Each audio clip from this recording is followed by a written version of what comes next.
questions like as we're going through stuff or for clarification. Go for it. Uh, Go ahead. We recording. so study session number 3, team fighting.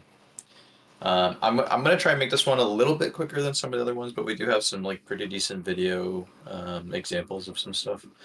So like the foundations of team fighting. I think a lot of this will be determined by like your champion archetypes. I'm not gonna go too in depth into like what they are because you guys are pretty familiar with like the idea of like classes and things like that.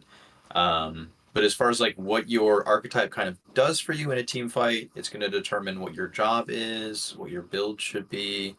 It does the same for the enemy. So like when you're looking at like a team when you're going into a game, try and kind of assign like what will that person be trying to do in a team fight. That kind of stuff can be a little bit helpful in terms of trying to like build some of those smaller like skirmishes. And it also can help determine like your individual or your positional win condition. Another one, pre-fight positioning. We'll have some better examples of this later, but uh, spacing your teammates.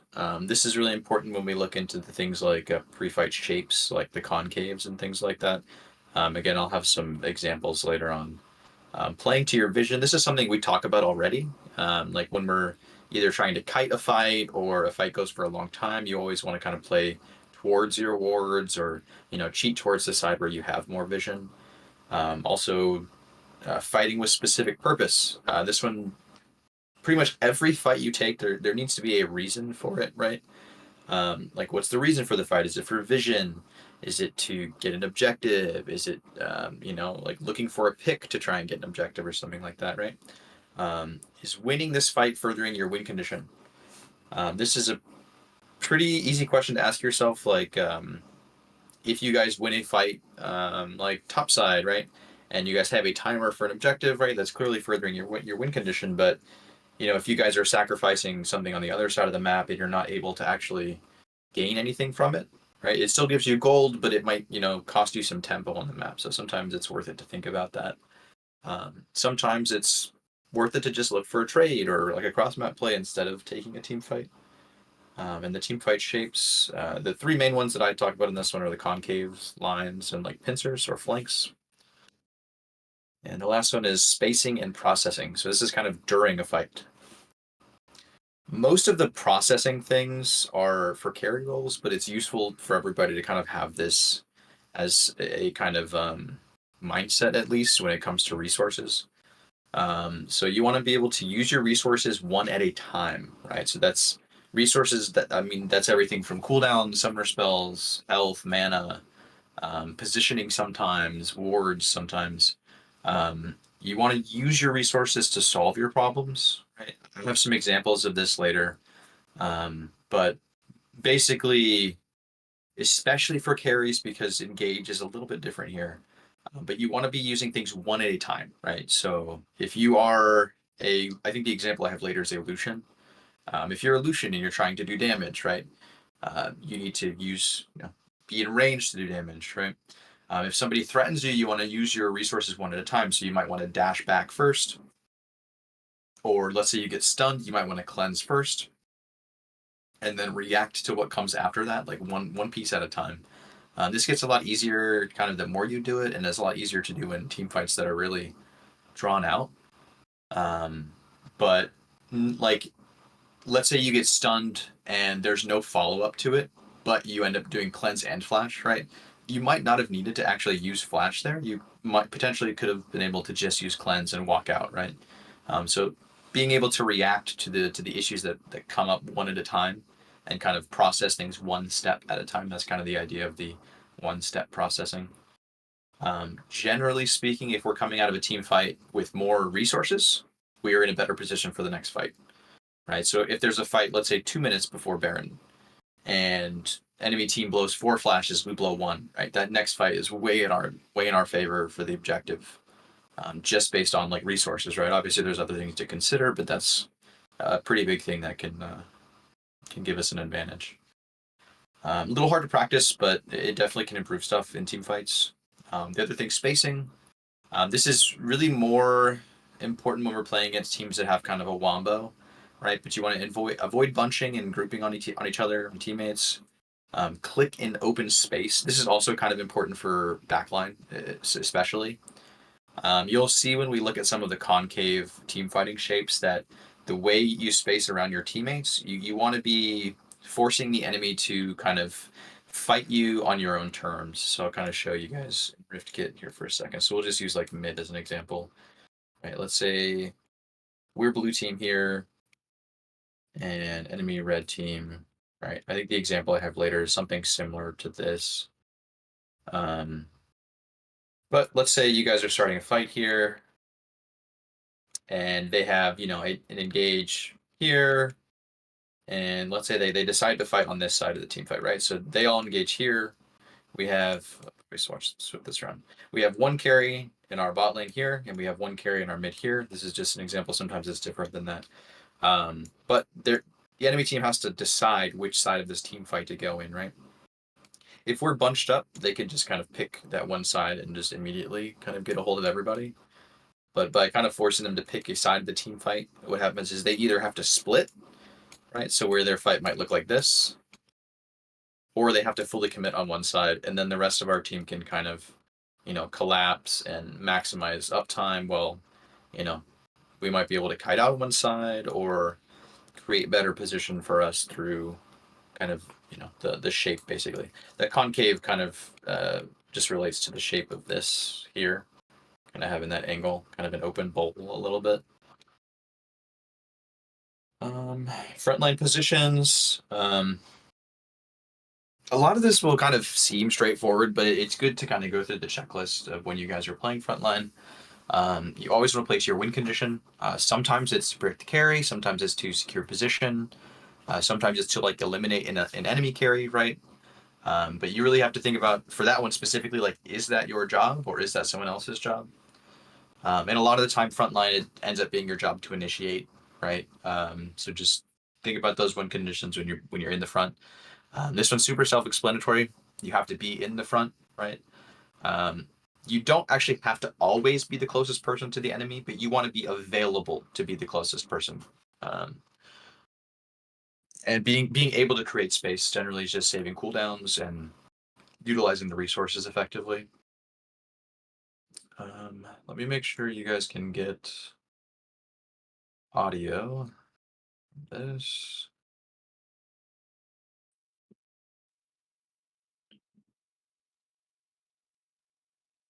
Make sure share audio is on. Yep. Cool. So open this. Using this video as an example. So he's going to talk about what's called line theory. I took a lot of stuff from this guy's videos. They're really good. He was an LCS coach for a little while, so it's like I think really helpful information. But line theory is basically just how we should be positioning ourselves in a team fight, and kind of like what it means relative to the enemy team, right? So it's like trying to limit access to our own team by kind of creating space. Is super aware of his position in the line. So right now, Owner is position 1, Gumayushi is actually position 2, and Faker is position 3. Well, Faker's playing Nautilus, so he's not squishy at all. Gumayushi's like, uh-oh, we're getting collapsed on. How do I orient this fight to an angle where I'm position 5? How do I go from 2 to 5 in the shortest amount of time and not be in danger anymore? And you can see in his execution, this is how he does it.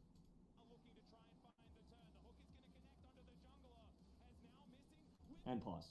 So in one move, as well as hitting someone on the way, so he's adding some mechanics. I think the volume is a little low. Gotcha. Here we can go back a little bit, but basically what he's talking about is how people like can position themselves to be a little bit less accessible, especially for carries. But when I'll kind of explain in a second what like the line he's talking about looks like. And pause. So in one move, as well as hitting someone on the way, so he's adding some mechanics in here that the specifics are relevant for: Gale Force, Auto Q, rooting 2 people, etc. He is able to instantly orient the fight from him being position 2 against the enemy's configuration to position 5. He is now the farthest person of his team away from every member of the enemy team. All right. So that's kind of like the idea there, but the easiest way to look at this, we'll kind of use this as like the same kind of setup as an example. It was something like this. They have something. like this, right? So when we look at how to split a team fight, right? Probably would be something like this. This can change sometimes depending on how the team fight is oriented, and this is not the easiest thing to visualize in game, but in review it can be pretty helpful. Um, right now, when you think about like who's closest to the enemy team, like who's the most accessible for the enemy team to get on, right? It's top lane and bot lane, right? So these would be like your 1 and 2 positions. And then you're thinking about people who are further away, and then just correlates to 3, 4, and 5. Normally, your front line needs to be the first 3, and your back line is the last 2. So, like, um, top support, jungle generally are your front line. You want them to be kind of the most accessible. So something more like this, or like this maybe, or even something like that. Um, just to kind of create space for yourselves in the team fight to know how to orient before the fight breaks out. This can be useful, especially for frontline, just as a reminder to like, oh, where am I in relation to the rest of my team? It can be really useful in like kind of split second decisions, whether the position is good or bad for you guys. Again, this is one that's pretty hard to see in the moment, but in review, it can be really helpful to be, oh, like I was, in position 1 here. I should not be there. But it is relative to champions. Like, let's say this fight kind of started a little further away, right? Like this, and we had like an Ezreal or something, right? Like in the front here. This is probably fine for Ezreal to be here because he can harass and poke, right? And during the course of the fight, he can kind of work his way back with poke. So it is still relative to champions, but just as like a rule of kind of thumb to think about your position in terms of the line.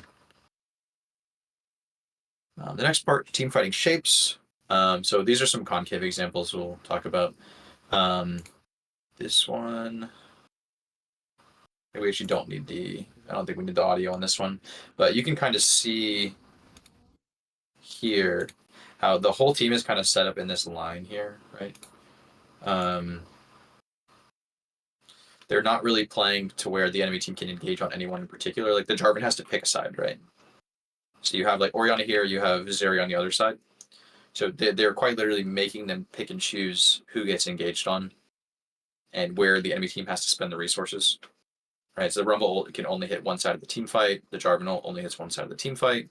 And it's a lot easier to react to that kind of thing when you're playing in like a concave shape. It's mainly to maximize DPS uptime. It's not really focused on bursting somebody down. That's going to be more the second example. And it's focusing on spacing around your own team and not the enemy team. Placement in the mid wave. This one is a really good example. So this is Genji in FlyQuest. If you look at FlyQuest right here, can you guys see the video okay? Yeah. Yep. Okay, cool.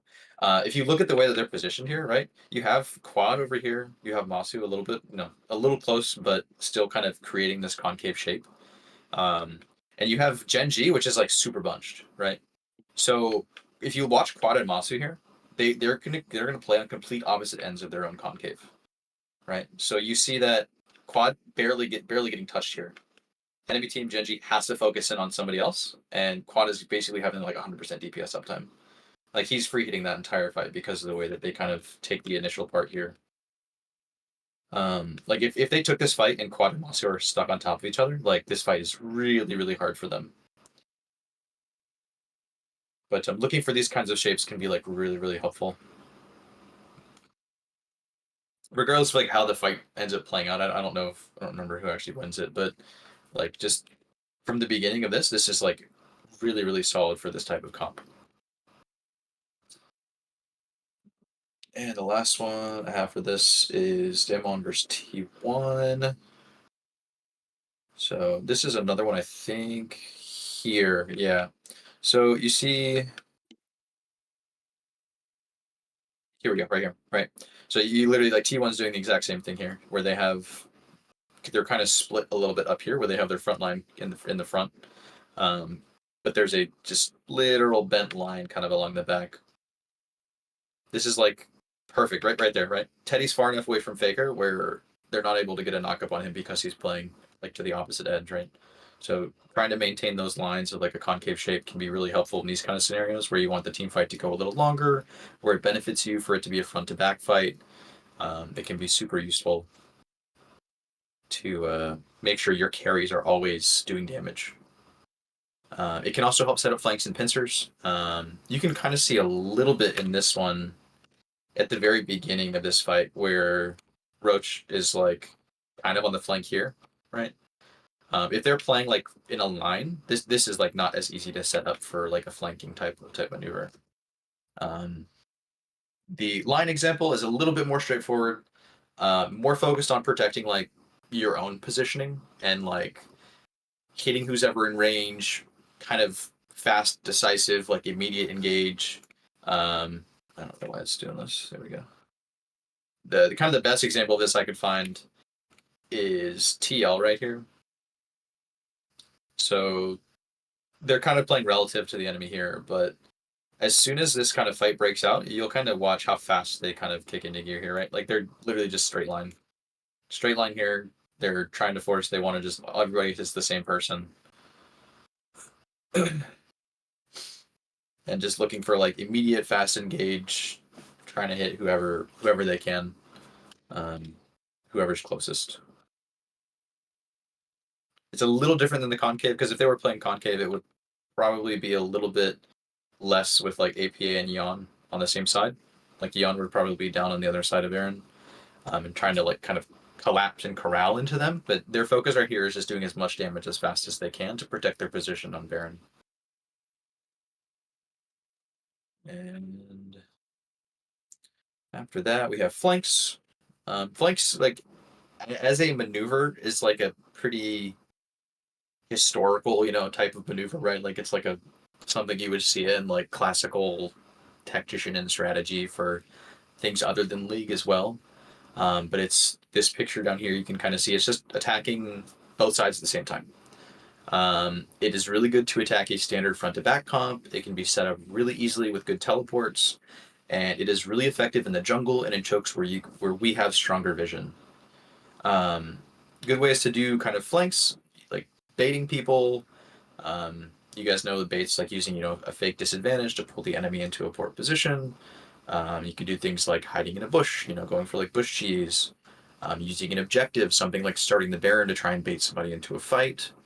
Recalling. This one's a little bit cheesy, but like trying to recall vision where somebody might try and come get you, and then using low HP. This is another one that's a little bit cheesy, but it can be really effective if played well. Big cons to this though is it can be really dangerous without setup. It really, really requires good vision. It requires good timing where everybody's on the same page, and the enemy team might have like a good comp to negate this type of attack, right? Like if you guys do a flank like this and enemy Janna, enemy Gragas, something like that, blows one side of the flank away, then it becomes like a 5v3 or a 5v2 on the other side of the fight, right? So being mindful of like the compositions and knowing if this is good or bad is another part of this. Not giving up your position to flank if you leave your win condition out of position, right? So let's say your win condition this game is like a really fed AD carry, and they're not like a particularly mobile one. Even if the flank might be really good, it might not be worth it to flank if your AD carry is left kind of to their own devices. In that position, it might be better to try and go for like the more traditional front to back, or looking for picks, or looking for the concave, but just prioritizing that kind of space. So this one, this is a pretty interesting pincer if I remember right. So you see like Tian, right? This is like ideal as far as looking for like a flank attack because JDG has no vision up here, right? Tian, I'm pretty sure, has already cleared this all out. Excuse me. And then FPX uses like Baron to bait them in, right? So JDG has to check because they have no vision. They're getting baited into a spot. Tian comes in like immediate flank. Boom, tons of resources go out on the Hecarim, and the fight plays out where like FPX has the jump on them, right? Like that type of flank movement is super good. But it's purely set up from vision. So being able to have vision control and use it for that type of thing is super, super helpful and creates a lot of space. This one I think is a TP flank. This is just another example of kind of how you might want to use a teleport to look for flanks. I'm looking kind of that. So boom, right? So even just looking at the map here, these three are so out of position that this is just like massive misplay here. But this teleport here forces them into like an even worse position. You have the fight coming onto like 3 flanks instead of just 1. And this mostly starts from this like small pick here and the overcommitment, right? But being able to find these angles is really important. And having like the quick thinking and the fast communication to be like, oh, okay, I can TP here. Let's try and collapse, because you see mid and jungle are both coming down as well. But flank's super powerful, one of the easier ones to do, but really requires good vision because it can be really bad otherwise.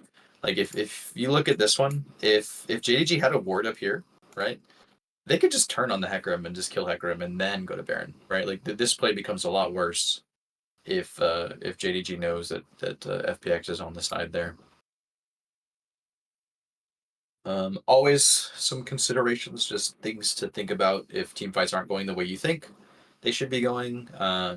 Determining your threats to your win condition. If your carry has low resources, same goes with the other enemy carry. And thinking about your relative strength kind of before the fight, right? Like who's up in gold, who's up in resources, what does the positioning look like for you right now? Does the enemy have better tempo, right? Like, have you guys had a chance to clear out vision or get vision down? And knowing when not to fight is a really hard thing to learn, but I think through scrims and practice, like we'll definitely get better at it. But just being able to look at a fight and say, oh, they're stronger than us, but maybe their main win condition has low resources, right? Being able to kind of pinpoint those small things to try and go after can be really helpful in these team fights. And the last one is just extra resources, and I'll post this in the study session chat. But all 3 of these are like pretty good. This 1-step segment is a longer version of that first video I showed you, just where he talks about kind of what it is to like think about the 1-step processing and how that can be helpful. This blog about flanking is pretty helpful, but the website itself is a little sus, so I don't know if it's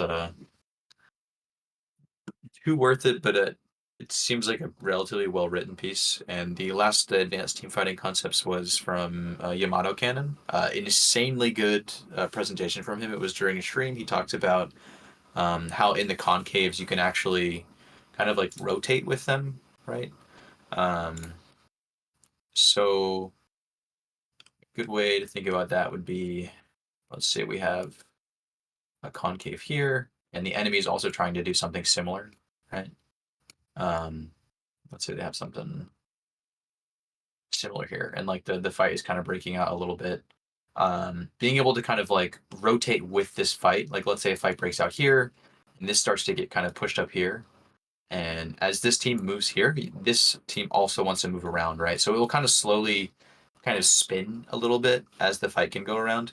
That's a much more like advanced kind of concept in these fights, but adjusting your concave to maintain like your positioning can really make the fight seem way easier and way more spaced out. But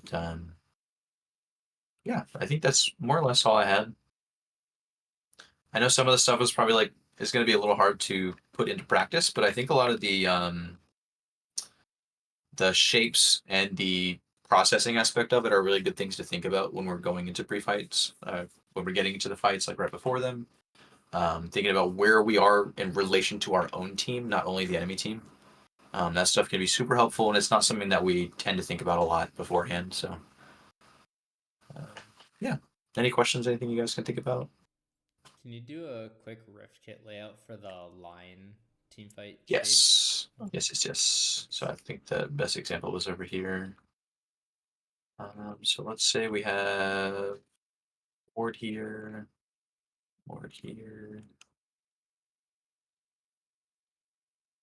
and this one can be a little bit.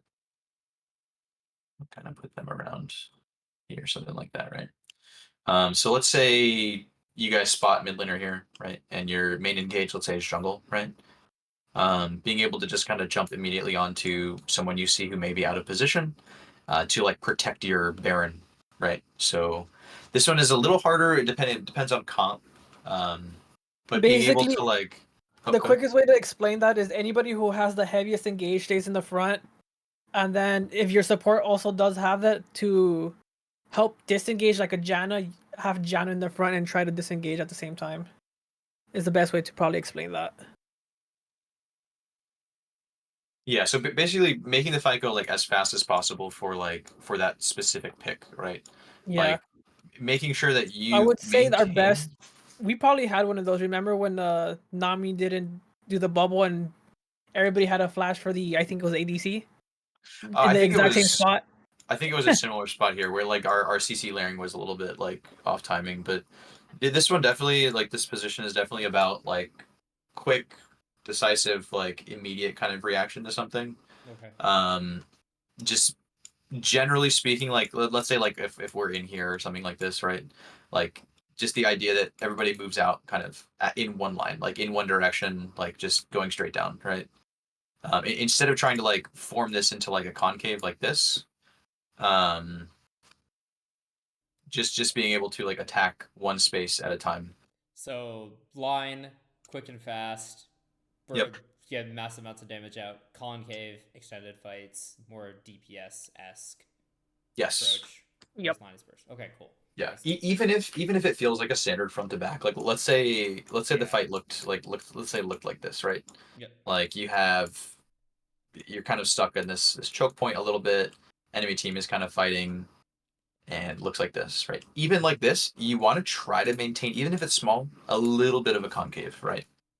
Like making sure that your carries are not bunched up on each other. Like this is a much worse position here, having like your two main carries on the same side as it is to have this. Place the support Just in a place that they'll be able to help either one if they need to. Yep. And it also will depend obviously on like what you're playing, like what the comp is. Like if we have an Ivern, it might be better to have something like this, Yep. right? Or Right. something along those lines. So that again comes down to like what we talked about, like our archetypes, Yeah. kind of what your role in the team fight is. Um, but just trying to think about that stuff and think about your own spacing, your own positioning. Because let's say enemy team has an Amumu or something, right? Flash rolled on this side. If your AD carries on this side, it's way easier for them to get out and react and maintain the uptime of the damage. And same goes for mid, right? Like if the jungler goes on this side, then mid has more space to kind of move around. But yeah, Okay. I think Sense. it'll take some practice for sure, and it's something that now that we've like introduced some of the concepts to it, when we talk about it in review, it might be a little bit easier to kind of single out and be like, oh, this is something where like maybe we accidentally did a concave because it just seemed good, right? Or like we maybe we noticed the enemy doing it and it's like, oh shoot, like we could have reacted a little differently to that. So I think some of that stuff will be nice for review as far as the conceptual aspect of it. I guess as well for like flanks and stuff, is there something we should, in terms of like warding, should we start looking more about like lane wards and things like that? Like you dropping like a ward like down in the middle of mid lane once we've dropped some towers down, or like that one that they had at the at that red side like half moon wall that's by the first tier one in mid lane. Like they had that ward. This one, Yeah, that one. They had the ward at the bottom there gotcha. that So that they they had, flanked off of, right? I think he teleported. Yeah, Oh, right there. I Like, yeah, I think they teleported like right there. don't know why my. Let me try and refresh it again. I don't know why it's not working. There we go. Yeah. So it was like a word right here, right? This TP would have been fine if the word was here, if the word was here. Like would have been fine anywhere, right? Like having deep vision in general is like really good for TP flanks. But also just like when we're ahead or when we have tempo, like being proactive will generally mean trying to take control of one quadrant regardless, right? Yep. So if we had, let's say we had taken over this quadrant up here, right? Let's say we have three words here, right? Um, if we catch the enemy somewhere down here and they overreact, kind of similarly, right? They were like a little more split, but let's say it looks something like that. Um, and let's say we catch somebody here. A TP to any technically like either of these words, I think is pretty good, right? Being able to react like this, or like this, or like this, like those are all like good places to come from. Um, because it's going to cut off this entire area as like this entire area becomes dangerous for them. So if they know that, then it's a little bit different because they would just run up, right? But if that information is like not available to them, like the easiest way for them to escape here is to go this way or to go through mid. That's a lot of arrows. Uh, like the easiest way for this like mid laner to get out is to go straight this way or straight up this way, right? And generally, if they have vision here or they have vision here, they're gonna want to play towards their vision. So maybe he'll run up or maybe he'll just run straight down lane. But having this kind of TP availability is like insanely good for that type of situation. As far as like specifically looking for TP words, it's a little bit harder to kind of try and proactively do that stuff because it's going to come down to more like trying to trap them somewhere or looking for baits. Like if let's say we were baiting them into like a Baron position, and they were coming from mid, and we were like already on. Let's say we were like in position for Baron almost, but we had a split bot lane. So let's say it was something like this. And enemy top laners matching. They're coming in looking for something like this, right? And let's say we had like pretty good vision control. Like we have a ward here, we have a ward here, we have here and here. Okay. Relatively like standard idea for like Baron vision. If we have vision of them bot lane here, right? Like our best TP word in this angle is probably here. Assuming our top laner is like strong and has like good flank angles, because what we can do is by either starting the Baron or like trying to bring them in. If the enemy team is walking in this way through this choke, this becomes like a super dangerous area for them. Even if it's only 2 or 3 of them, right? This is still like insanely good to be able to jump on that. To be able to try something, but again, like the flanking maneuvers are very, very, very reliant on the vision, making sure that we know, does the enemy have vision here? Like, is this a good place for us to fight? Is it a bad place for us to fight? Does the enemy top laner have TP? Like, could they also like teleport here? Right? Like this would be a pretty good angle for them as well. But like, do we know what they have going on? Like that kind of thing is a bit of a double-edged sword in terms of the setup for it. Just because we need to make sure that we're in a good spot where we can take advantage of it, and maybe they can't. Like the TP flanks, always a great idea if you have TP advantage, very specifically. This is pretty like big for like Akira and Caleb also. Like we've been doing a lot better tracking teleports, so I think if we're being more proactive with that type of stuff, these kind of flanks will get a lot easier for us as we kind of get better at that. Does that kind of answer a little bit of it? Yeah. Well, cool. Akira, Helium, either you have any questions or thoughts? I don't have anything. Just good information to keep in mind when playing. Like, I think it'll take some time to like actually like get it ingrained in the way that I play. But like thinking about it going into games, I think is going to be helpful. Okay, cool. I kind of agree that I think it would be a little hard for us to implement like immediately, but just having the concepts down will be a lot easier for us to like think about it, the stuff afterwards. And the more we think about it after, the more we kind of discuss it and are actively trying to put it into practice, the easier it will get. In solo queue, this stuff is not going to be very helpful. I'm sorry. But the concave is like not something that people in solo queue do very often. Even in like a higher level, like diamond and stuff, it's like pretty hard to get a team that would do that. They'll space a little bit better, but playing like the team fights that slowly is like pretty hard to find. Akira, any questions from like mid lane perspective or? Not really. I think actually just one quick question. Yep. So if we're going into a concave, like if we're fighting into a concave type of Yes. setup, What I mean, generally, what is? I'm just trying to understand like the counter to it.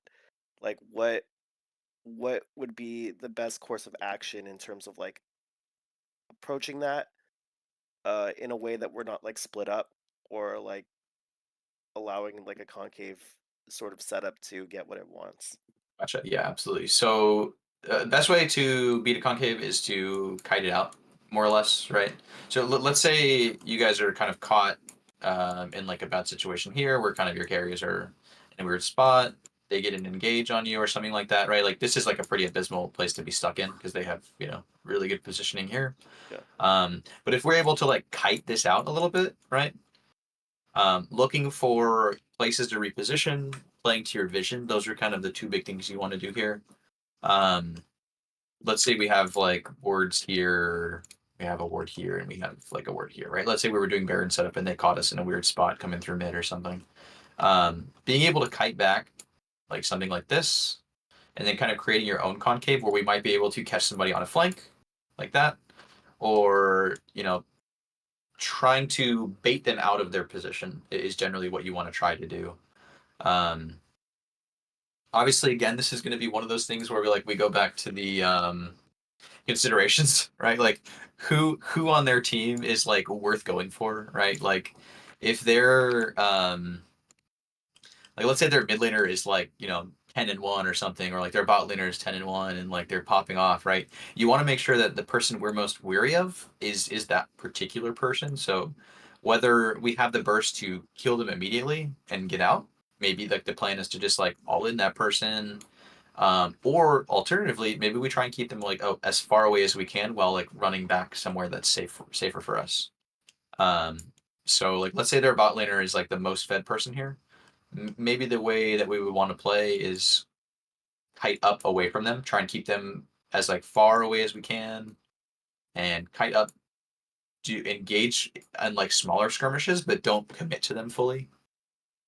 Looking for kind of the smaller trades to either make them use resources or maybe kite to a place where their particular comp isn't as effective, right? Like making them fight or making them bunch up can be like pretty useful for us. So like let's say we were able to kite it back to like here, and like obviously like choke points are kind of bad, but like if this is what happens, um, and they end up in something like this, right? Like their bot laner is like so far away in terms of like doing damage, but also they're pretty safe. We're pretty safe. So the idea there would be to kite back, see if we can't get like burst on somebody.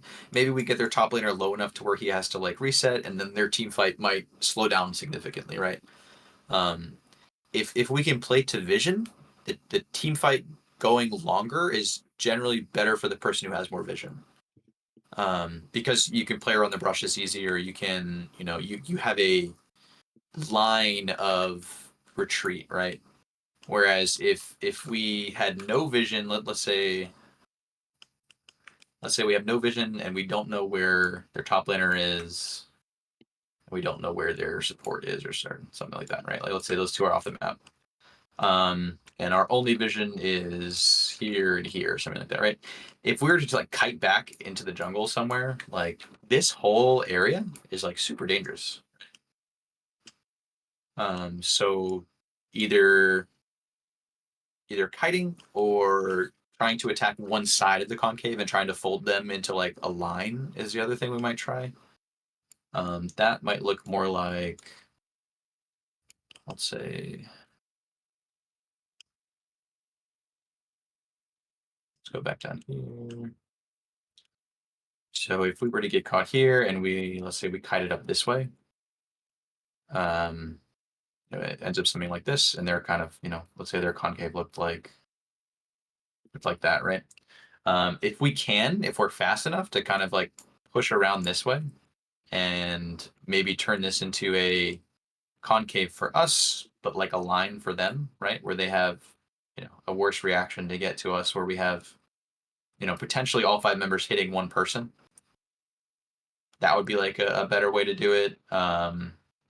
Sometimes you can get away with using a flank to break a concave as well. Again, it definitely comes down to the vision, but like if we can use this again. if like they had something like this, and we had, let's say we had like a top, like a TP flank here or here, something like that, and let's say we had like jungle support in the front a little bit. Right, like this positioning is like pretty good for them if our top laner is like somewhere over here. But if we get a flank here and their bot laner has to run up or run down, right? This becomes like a significantly more dangerous zone for them, right? So maybe we have like some AoE we can use now. Maybe we have something we can do to force them to spend resources. Looking for ways to push their carries together can be pretty useful. Again, it comes down to composition a little bit, but those would be the ways that I think might work fighting into the concave. Cool, thank you. I know it's a lot of information also kind of all at once, but I think No, it's good to keep in mind for sure. yeah. Cool. Nice. That's pretty much all I've got. Like I said, I wanted to keep it relatively concise today just because there's a lot of like heavier concepts in this one compared to some of the other ones, but I do think just having the introduction to some of them will be really helpful for us. And yeah, thanks for coming.